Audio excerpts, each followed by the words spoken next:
नमस्कार, स्वागत है आपका इस बुलेटिन में। मैं हूं आपके साथ मेनका चौधरी और अब खबरें विस्तार से। आज रात 12 बजे से प्रदेश के 15 जिलों के हॉटस्पॉट सील कर दिए गए। सभी हॉटस्पॉट को पहले चिन्हित किया गया था जहां से कोरोना के मरीज मिले हैं, ये वो इलाके हैं और इन सभी इलाकों को रात 12 बजे से ही सील कर दिया गया। ऐसी जगहों पर पूरी तरह से लोगों के बाहर निकलने पर, उनकी आवाजाही पर पाबंदी है। ऐसी जगहों पर सरकार लोगों के घरों तक जरूरत का सामान पहुंचाने की व्यवस्था कर रही है, यानी कि सरकार ऑनलाइन जरूरी सामान खरीदने की सुविधा देगी, जो डिलीवरी बॉय की मदद से सामान पहुंचाया जाएगा हर एक जरूरतमंद के घर।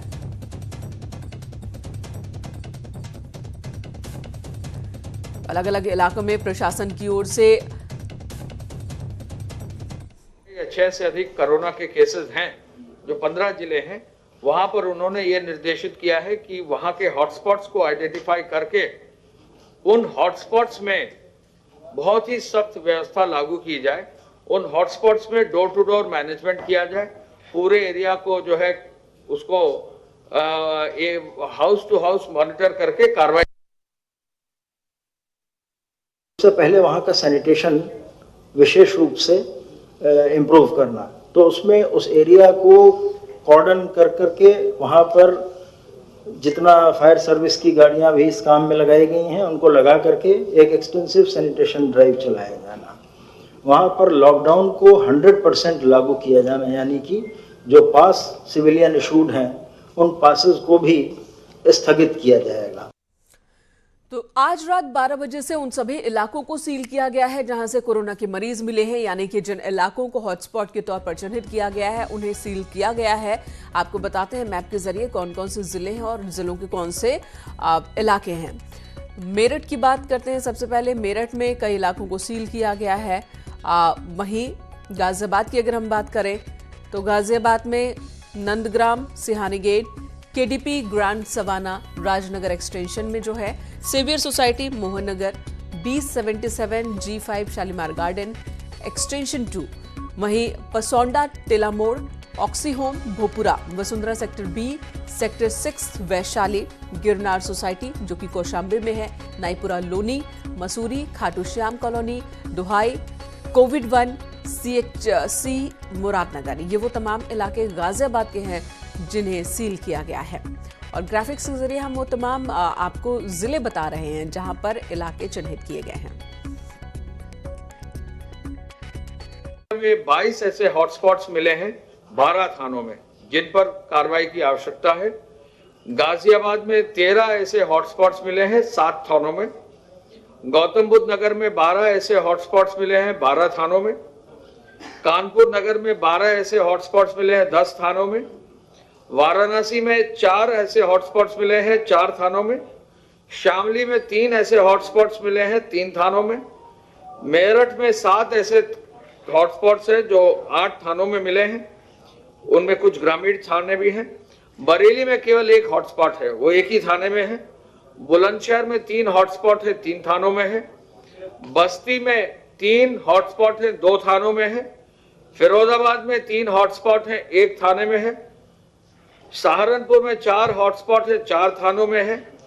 महाराजगंज में 4 हॉटस्पॉट है, 2 थानों में है। सीतापुर में केवल 1 हॉटस्पॉट है, 1 थाने में है। और लखनऊ में 8 बड़े हॉटस्पॉट्स है, 4 छोटे हॉटस्पॉट्स हैं, 11 थानों में है। इन 15 जिलों के इन हॉटस्पॉट्स के अंतर्गत जो थाने हैं वहां पर जो है विशेष रूप से हमें जन सहयोग लेकर 100% जो है लॉकडाउन का पालन करना पड़ेगा। जो थोड़ी बहुत भी रियायत थी वो रियायत नहीं रहेगी।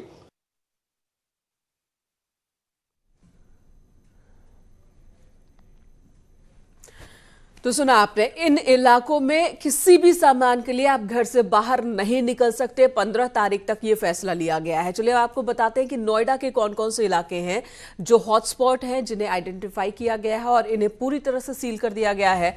नोएडा में sector 137, sector 102, Gaur city, sector 37, sector 74, sector 50, sector 93B, sector 100, sector 128, sector 135, sector 78, sector 41, sector 44, sector 3, sector 5, sector 22 and greater Noida का अल्फा 1, ये वो तमाम इलाके हैं। 12 हॉटस्पॉट हैं जिन्हें चिन्हित किया गया है और इन्हें पूरी तरह से सील कर दिया गया है।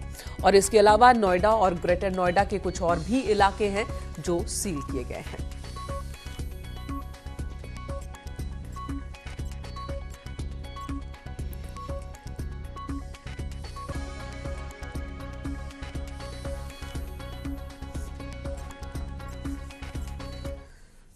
और नोएडा के डीएम सुहास एलवाई ने न्यूज 18 से खास बातचीत की, जिसमें बताया कि इन इलाकों को सील करना शहर के हित में है और इसलिए सभी को इसका पालन करना चाहिए। गौतम बुद्ध नगर के समस्त नागरिकों से अपील करता हूं कि आपके ही हितों को ध्यान में रखते हुए शासन प्रशासन द्वारा जहां भी हॉटस्पॉट्स हैं, जहां भी हमारे पूर्व में कोविड-19 पॉजिटिव केसेस प्राप्त हुई है, उनके आसपास के इलाकों को सील करने का निर्णय लिया गया है। यह भी व्यवस्था की जाएगी कि जो आपके होम डिलीवरी की व्यवस्था, आपको आवश्यक सामग्री जो आपको मिलनी है, खान पान की जो व्यवस्था है, तो वो यथावत रहेगी। तो इन तमाम थानों की ओर से नंबर्स जारी किए जा रहे हैं, हेल्पलाइन नंबर जिस पर आप कांटेक्ट कीजिए और ज़रूरत की चीज़ें जो भी है उसके लिए आप इस पर रिक्वेस्ट कर सकते हैं। आपके घर तक चीज़ें पहुंचाई जाएंगी। इन तमाम इलाकों के लोगों से बात कर रही हूं मैं, लेकिन अपने घर के बाहर मत निकलिए। 15 तारीख तक आप घर से बाहर नहीं निकल सकते हैं, चाहे वजह कोई भी हो, जब तक बहुत ज़्यादा इमरजेंसी ना हो। इधर प्रदेश सरकार लगातार कोरोना से लड़ने के लिए बड़े बड़े कदम उठा रही है। बुधवार को सीएम योगी आदित्यनाथ की अध्यक्षता में मीटिंग हुई, जिसमें कोरोना से लड़ने के लिए 1 साल तक विधायक निधि सस्पेंड कर दी गई। साथ ही मंत्रियों और विधायकों की 30% सैलरी में कटौती का फैसला भी लिया गया। आपदा निधि को सीधे डबल कर दिया गया है, यानी कि 600 करोड़ से बढ़ाकर इसे अब 1200 करोड़ कर दिया गया है।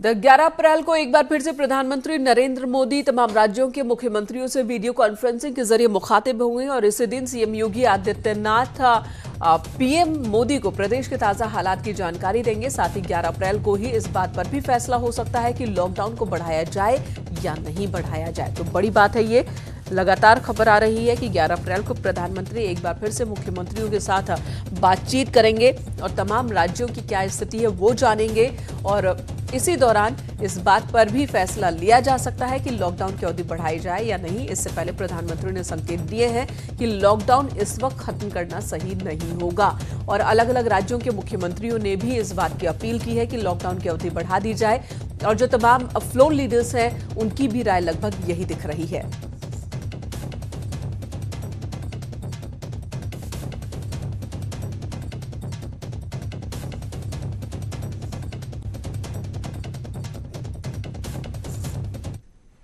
और चलिए आपको बताते हैं देश और प्रदेश से जुड़ी 10 बड़ी खबरें। कोरोना से जुड़ी 10 जो बड़ी बातें हैं वो बता देते हैं। देश में कोरोना मरीजों की संख्या 5274 हो चुकी है। देश भर में 149 लोगों की मौत हो चुकी है कोरोना की वजह से। 410 मरीज अब तक ठीक होकर घर लौटे हैं। देश में एक्टिव मरीजों की संख्या इस वक्त 4714 है। उत्तर प्रदेश में कोरोना मरीजों की संख्या की बात करें तो ये 361 हैं और 361 में 187 जमात से के लोग शामिल हैं। यूपी में बाहर निकलने पर मास्क जरूरी है। यूपी में अब तक 4 कोरोना मरीजों की मौत हो चुकी है। विधायक निधि 1 साल के लिए सस्पेंड कर दी गई है। मंत्रियों विधायकों की सैलरी में 30% की कटौती का फैसला लिया गया है।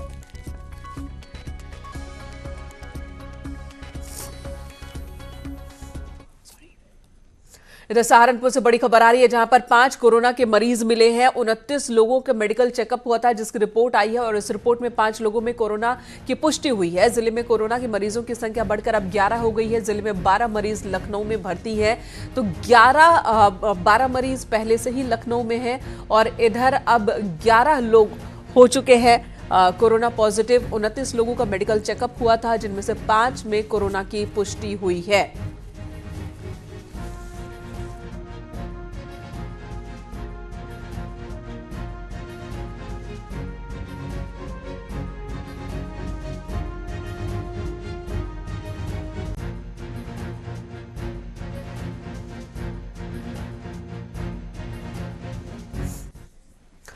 उधर पश्चिमी यूपी में भी कोरोना मरीजों की संख्या बढ़ी है। बागपत में 2 नेपाली जमातियों में कोरोना की पुष्टि हुई है और जिले में 5 हो गई है अब संख्या कोरोना के मरीजों की। मुजफ्फरनगर की बात करें तो 3 मरीजों में कोरोना की पुष्टि हुई है।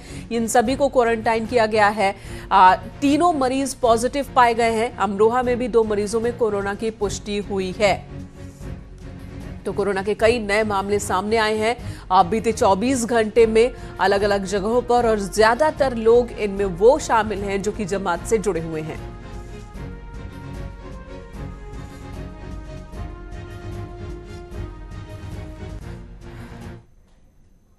और इस वक्त बड़ी खबर वाराणसी से, जहां जौनपुर और गाजीपुर से कोरोना के मरीज दीनदयाल उपाध्याय अस्पताल में शिफ्ट किए जाएंगे। गाजीपुर में 5 और जौनपुर में 4 कोरोना पॉजिटिव मरीज हैं जिन्हें खास एम्बुलेंस और निगरानी में शिफ्ट किया जाएगा। तो बड़ी खबर इस वक्त आ रही है, दीनदयाल उपाध्याय अस्पताल में शिफ्ट किए जाएंगे 9 मरीज, और ये 9 मरीज अलग अलग जगहों से, 5 गाजीपुर से और 4 मरीज जौनपुर से, जो कि यहां शिफ्ट किए जाएंगे। इन्हें विशेष एम्बुलेंस और निगरानी में यहां पर शिफ्ट किया जाएगा। दीनदयाल उपाध्याय हॉस्पिटल में शिफ्ट किए जाएंगे ये तमाम मरीज, जहां पर व्यवस्था कर ली गई है कोरोना पॉजिटिव मरीजों की देखरेख के लिए, उनके इलाज के लिए मुकम्मल व्यवस्था दीनदयाल उपाध्याय अस्पताल में, और यहीं पर शिफ्ट किए जाएंगे। गाजीपुर से 5 कोरोना पॉजिटिव मरीजों को यहां पर लाया जाना है। जौनपुर से 4 कोरोना पॉजिटिव मरीज यहां पर लाए जाएंगे। खास एम्बुलेंस के जरिए इनकी शिफ्टिंग होगी। तो आज दोनों ही जिलों से वाराणसी शिफ्ट होंगे ये मरीज। यहां पर बेहतर व्यवस्था होने की वजह से इन मरीजों को यहां पर लाया जा रहा है दीनदयाल उपाध्याय अस्पताल में, और यहां पर ही इन मरीजों का अब इलाज होगा। कुल 9 मरीज हैं जो कि जौनपुर से यहां आएंगे और गाजीपुर से यहां आएंगे।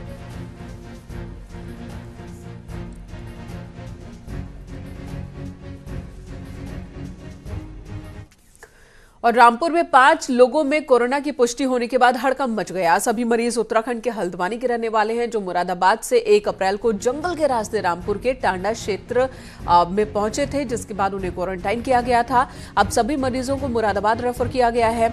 ये 12 से 13 लोग ग्रुप में फरवरी के आखिरी सप्ताह में हल्द्वानी से ये ग्रुप निकला था और जंगल के रास्ते आ रहे थे जब इन्हें प्रशासन ने पकड़ा और क्वारंटाइन किया था। 1 अप्रैल को इन्हें पकड़ा गया था और तब मेडिकल टेस्ट भी कराया गया, जिसके बाद कोरोना की पुष्टि में हुई है।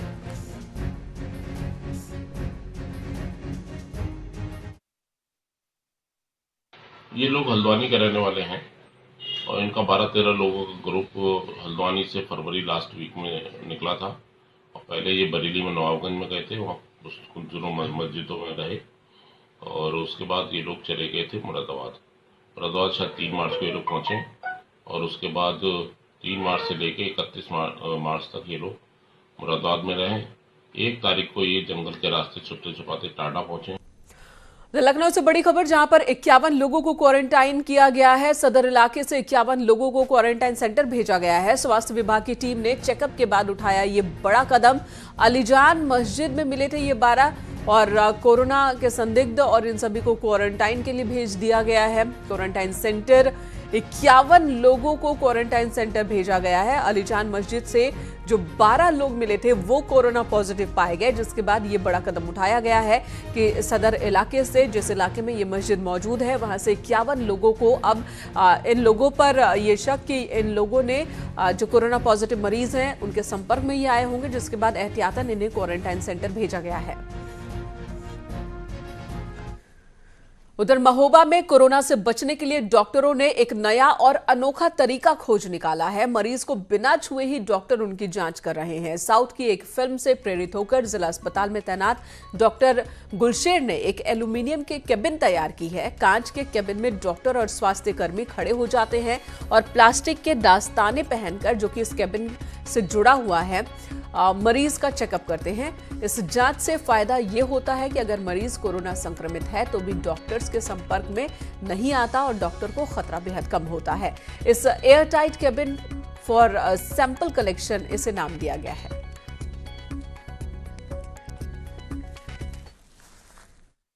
हमने एक ये अपना इजाद किया और हम लोगों ने इसका स्ट्रक्चर अपने CMS साहब को बताया, डॉक्टर मिश्रा जी को, RP मिश्रा जी को, और उन्होंने हमारी बात को बड़ी गंभीरता से लिया और इसके बाद तुरंत आनन फानन में हम लोगों ने कांटेक्ट करके इसको जल्द से जल्द इसका कंस्ट्रक्शन कराया।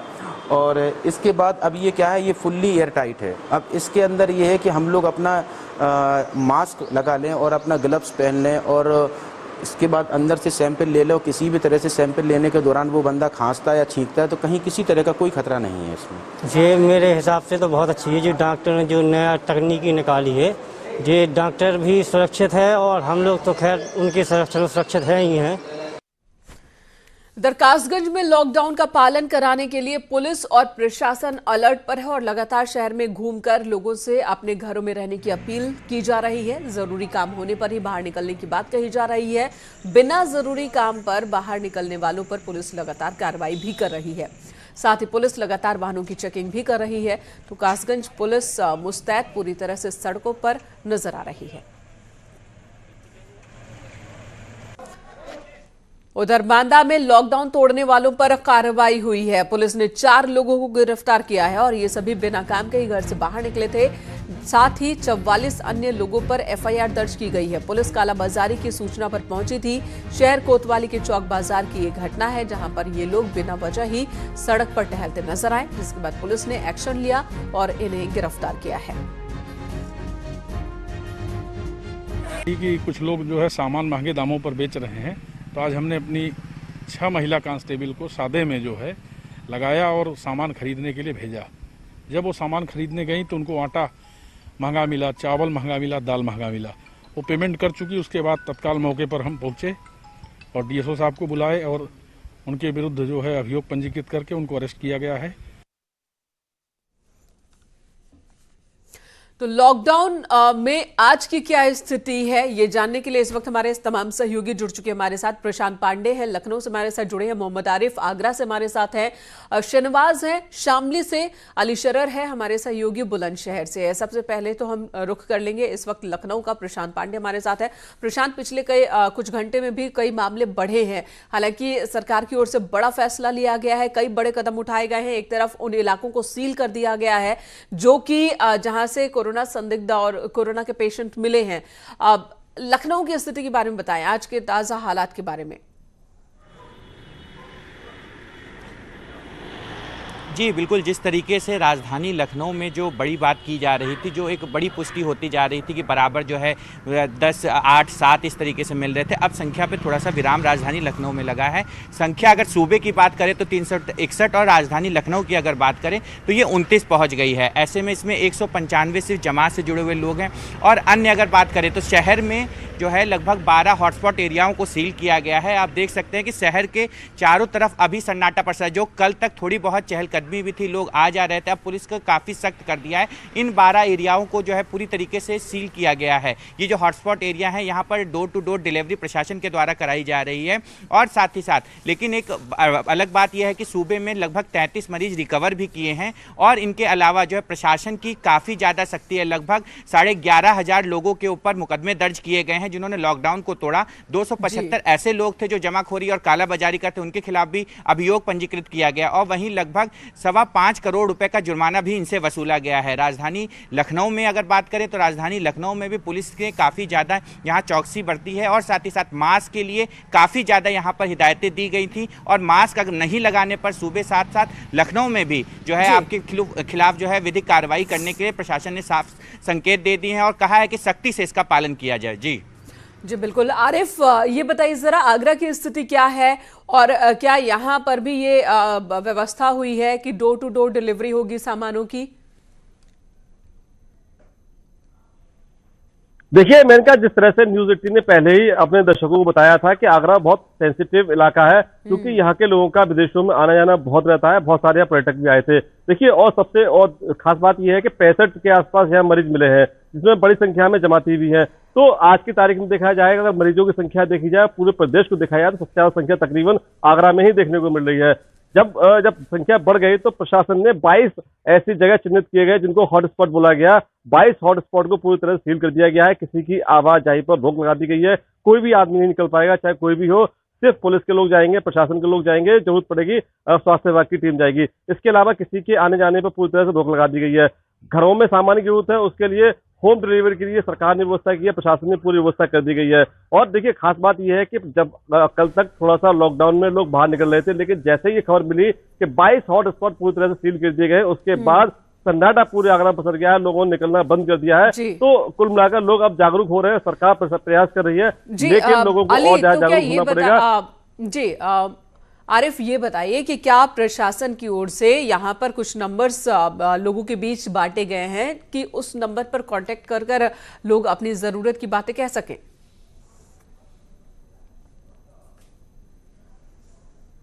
बांटे गए हैं। जब 22 मार्च को जब जनता कर्फ्यू लगाया गया था, तभी से ये नंबर जारी कर दिए गए थे, सर्कुलेट किए गए, सोशल मीडिया में सर्कुलेट किए गए थे। तमाम मीडिया पर्सन को बताए गए थे कि ये हेल्पलाइन नंबर है और किसी को दिक्कत है, खाने की दिक्कत है, पीने की दिक्कत है, दवा की दिक्कत है, वो सीधे प्रशासन को कॉल कर सकते हैं और उनको घर तक ये सारा सामान पहुंचाया जाएगा। तो व्यवस्थाएं पूरी चाक चौबंद है, किसी तरह कोई दिक्कत नहीं है, लेकिन अब लोगों को जागरूक होना पड़ेगा, कोरोना से लड़ना पड़ेगा और जो सरकार की लड़ाई है, प्रशासन की लड़ाई है, उस लड़ाई में लोगों को सहयोग करना होगा और लड़ाई लड़नी होगी। वही नंबर जो जनता कर्फ्यू के दौरान प्रशासन ने यहाँ पर जारी किया था, वही हेल्पलाइन नंबर है आगरा में, जिस पर लोग कांटेक्ट कर सकते हैं और इमरजेंसी में अब जो परेशानी है वो बता सकते हैं। कोई किसी सामान की जरूरत हो तो ये जानकारी भी प्रशासन को दे सकते हैं और मदद ले सकते हैं। अली शरीर बुलंदशहर से हमारे सहयोगी। अली, यहां पर क्या स्थिति?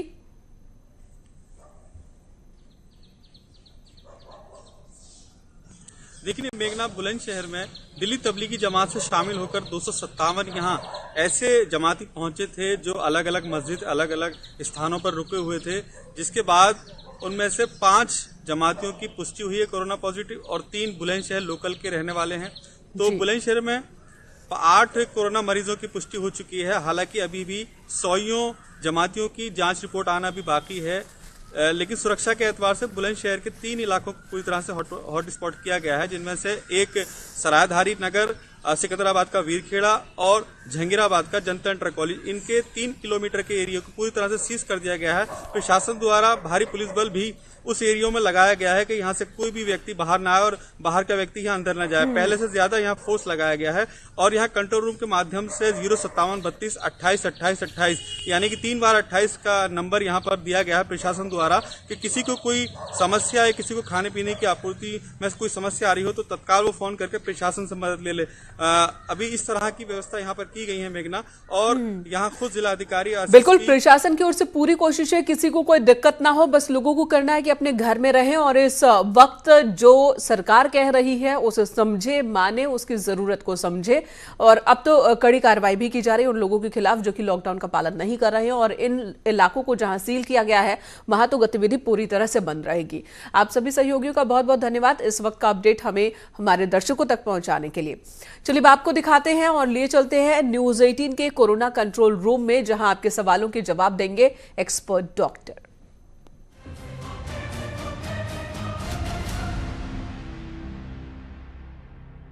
मैं अशोक पांडे उरई से बोल रहा हूँ।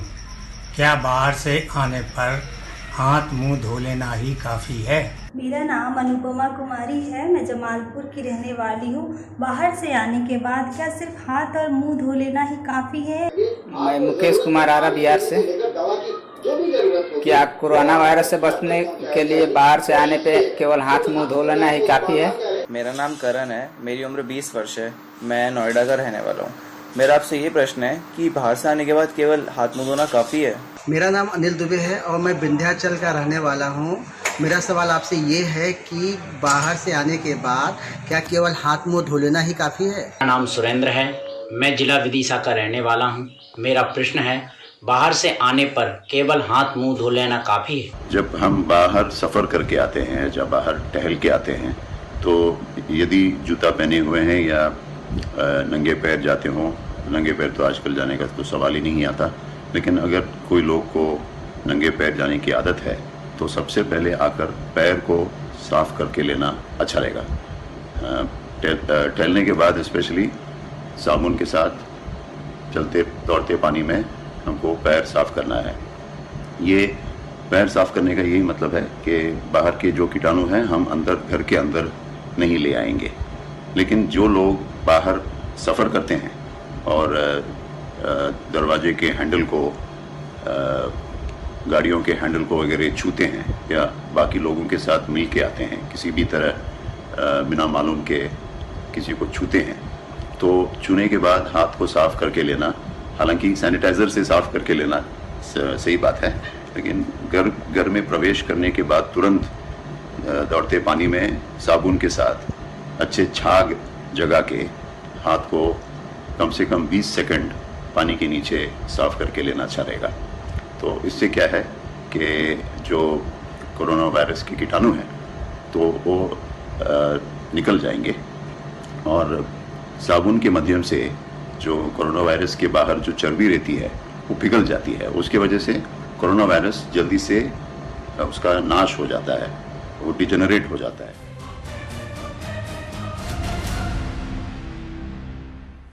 फिलहाल इस बुलेटिन में तय एक ब्रेक के बाद खबरें उत्तराखंड से।